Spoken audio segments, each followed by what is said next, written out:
આટલી જ જહેમત ત્યાં છે, મનન કરવાની વાત છે.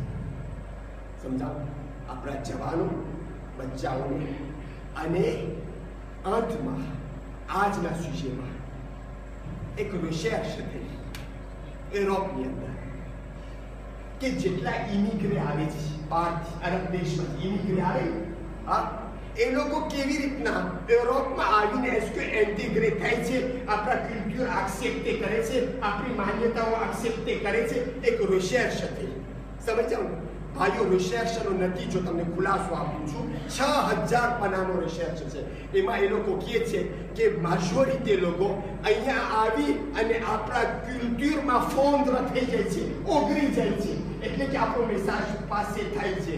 પણ એક ફિરકો છે, એક મજમુઓ છે, એક ગ્રુપ છે કે જેઓ એન્ટિગ્રે નથી થતા, એન્ટિગ્રે વર્તાવ સારો કરે છે, પણ આપણા કલ્ચરમાં એ લોકો ડૂબતા નથી. કોણ છે એ લોકોને? શિયા ઇથનાશરી કહેવામાં આવે છે.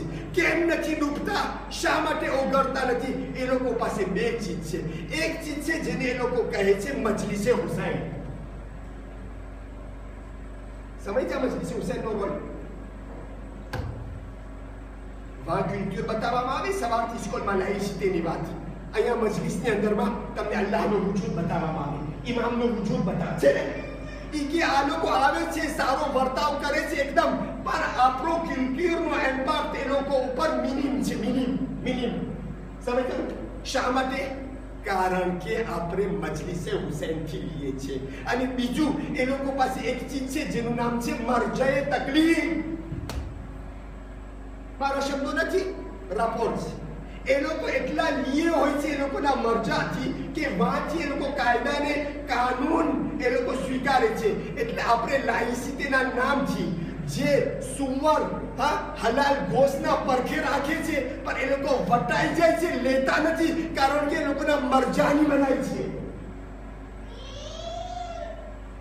સમજાય છે? આપણે નથી કદર કરતા આપણા મરજાની, એ લોકો જાણે છે. હા, આપણે કદર નથી કરતા સૈયદ શુહદાની મજલિસની, એ લોકો જાણે છે. બસ મોમિનો, આજની મજલિસ ખતમ કરી. આજ જનાબે હોર નો આપણને વાક્યો સંભળાવ્યો છે. એના સાથે પણ એક જવાન છે, દીકરો છે ને. જનાબે હોર એકલા નથી શહીદ થયા, એના સાથે એનો એક જવાન દીકરો છે. આશુરની રાત આવી છે ને, આશુરની રાત. દીકરો બાપના ચહેરા તરફ જોઈ છે, બાપને જોઈ છે. બાપ બેતાબ છે, બાપનો ચહેરો બેતાબ છે. દીકરો આવે છે. એક રિવાયતમાં છે કે ભાઈ આવે છે, જનાબે હોરના ભાઈ આવે છે. કહે છે, હોર, અગર મને પૂછવામાં આવે કે અરબનો સૌથી મોટો પહેલવાન કોણ છે, અગર મને પૂછવામાં આવે કે ઉમરે સાદના લશ્કરનો સૌથી મોટો પહેલવાન કોણ છે, તો હું તારો નામ લઈશ. બિલકુલ જનાબે હુર પહેલવાન હતા.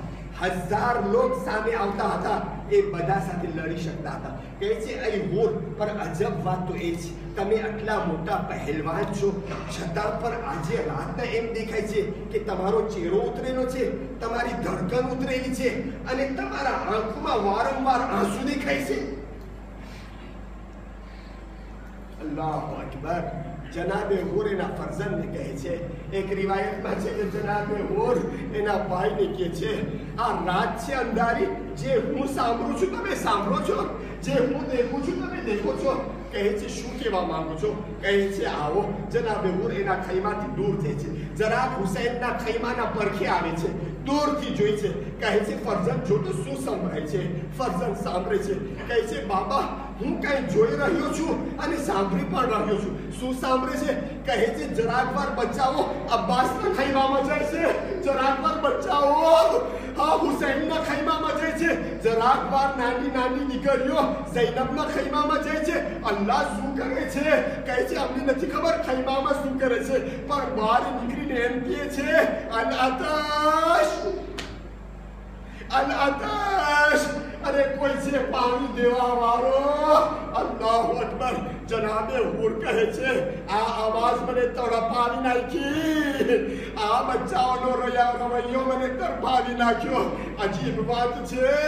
બસ દીકરો પૂછે છે, ભાઈ પૂછે છે, હોર તમે શું ફેસલો કર્યા, તમે શું નક્કી કર્યા? કહે છે સવારના હું તમને કહેશ, સવારના નમાઝ બાદ હું તને કહેશ. સુબહની નમાઝ ખતમ થઈ ગઈ. જનાબે હોર એના ફરઝંદને કહે છે, એના ભાઈને કહે છે, ફરઝંદ અહીં આવ, અહીં આવ, મારા હાથને બાંધી નાખ, મારા હાથને બાંધી નાખ, મારા આંખમાં પટ્ટી નાખી દે અને મારી તલવારને ઊંધી કરીને મારા હાથમાં દે. અને દીકરો કહે છે બાબા શું હાલત છે, શું રવૈયો છે? કહે છે દીકરા હવે તું આગળ આગળ વધ, મને રાસ્તો દેખાડ, ક્યાં જાય? હુસૈનના ખૈમામાં જાય, હુસૈનના ખૈમામાં જાય. બાબા શા માટે આંખમાં પટ્ટી, શા માટે હાથ બાંધેલા, શા માટે તલવાર ઊંધી?